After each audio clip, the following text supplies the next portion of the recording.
हमलावर अभी बयान आ जाएगा कुछ देर में कि हमलावर बेचारा नमाज पढ़ने जा रहा था, कंटेनर से उसको गंदे इशारे किए गए और उसने कहा कि आप लोग भी नमाज पढ़ने आए। इतने में इब्तिसाम नामी आदमी जो है उसने गोलियां चलाई हमलावर के ऊपर। हमलावर बच गया, गोलियां मुआवजाना तौर पे किसी और जगह पे जा रही थी। इमरान खान साहब ने गोलियों के आगे अपनी टांग कर दी और इस तरह उनको गोलियां लग गई।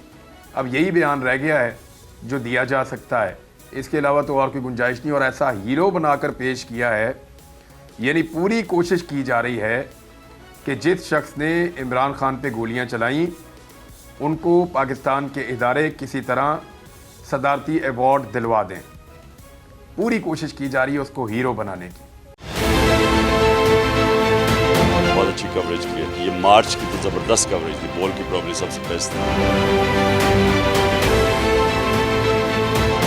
सबसे ज्यादा रील्स और सबसे ज्यादा रेटिंग के साथ बोल रहा नंबर 1।